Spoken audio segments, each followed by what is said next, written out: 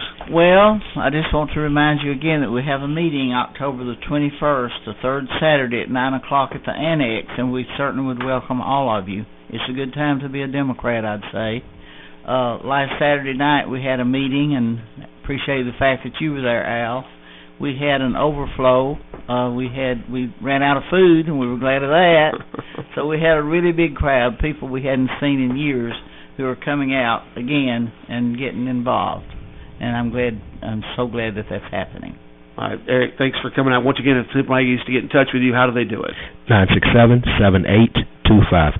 And before we go off the air, I again want to thank Mr. Dan Sidley that walked into the studio and gave me $100 to help kids that may not have shoes or clothes. We appreciate that, Dan. God bless you. And I'm sure that you won't turn down anybody else that wants to help. Have you ever had a telethon for him? We did some angel tree stuff. Yeah. Years ago, we had to come in and do that. You know, I think if the public knows the need, this Franklin County is really good to respond. Right. When they know the need, and maybe today's program will help with that. Yes, ma'am. And thank you so much, Eric, and thank you so much. Jesse. You're Tabitha's daughter, aren't you? No. No, I'm just her assistant. Okay. Okay, I was thinking you were her daughter. Thank you all so much for coming, and I feel like it's been a real successful program. Well, thank you. We're so glad to have sponsored it. The Democratic Party has sponsored this program. All right, thank you guys very much for being here. Thank you, Al. You're listening to WCDT here in Winchester, Tennessee. It's like 61 degrees right now, and we're going to bug out and get out of here to see what's going on. So you guys have a great rest of the day, and Ashley will be back with me tomorrow morning. Yep, bye. Bye, y'all. More consumers across state lines. I'm John Trout. What if hiring could be easier, less time-consuming, with more qualified candidates and faster results? What if hiring could be smarter? Thanks to ZipRecruiter, it can be. With one click, post your job to over 100 of the web's leading job boards, so you don't spend time wondering where the right candidates are searching. Then ZipRecruiter uses its smart matching technology to scan millions of active resumes and notify the most qualified candidates to apply for your job. And the ZipRecruiter dashboard makes it easy to review, rate, and contact candidates, all in one place. No wonder 80% of employers who post on ZipRecruiter get a quality candidate through the site in just one day. ZipRecruiter makes it simple for growing businesses of all sizes to hire the right people, no matter the industry. ZipRecruiter, the smartest way to hire. We're so confident ZipRecruiter will get you the results you need. We'll let you try it free. That's right, free. Just go to ZipRecruiter.com/talk. That's ZipRecruiter.com/talk. ZipRecruiter.com.